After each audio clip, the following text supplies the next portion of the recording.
Delhi એરપોર્ટે travel advisory જાહેર કરી છે। એક મહત્વની જાણકારી પ્રાપ્ત થઈ છે। ચેક ઇન અને સામાન લઈ જવાના નિયમોનું પાલન કરવા માટે પ્રવાસીઓને મુસાફરોને સૂચના આપવામાં આવી છે અને એરપોર્ટ ઉપર નક્કી કરેલા સમય કરતાં વહેલા પહોંચવા માટે પણ કહેવાયું છે। સુરક્ષાકર્મીઓને તપાસમાં સહયોગ આપવા માટે કહેવાયું છે।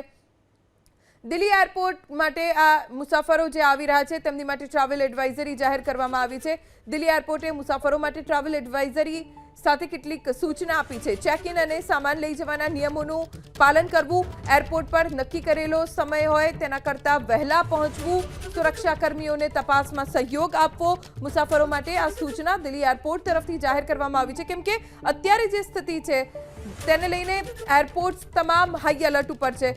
રાજધાની દિલ્હી હાઈ એલર્ટ ઉપર છે। એરપોર્ટ ઉપર પણ ખાસ સુરક્ષાને વધુ સઘન કરી દેવામાં આવી છે। જે પણ મુસાફરો એરપોર્ટ ખાતે આવી રહ્યા છે તેમનું ખાસ સઘન ચેકિંગ કરવામાં આવી રહ્યું છે અને તમામ મુસાફરોને અપીલ પણ કરવામાં આવે છે કે તેઓ સુરક્ષામાં સહયોગ આપે। સુરક્ષાકર્મીઓ જો કોઈ દસ્તાવેજ ચકાસણી માટે માંગે અથવા તો કોઈ વધુ સામાન ચેક કરવા માંગે તો તેમાં સહયોગ આપે તેવી અપીલ કરવામાં આવી રહી છે।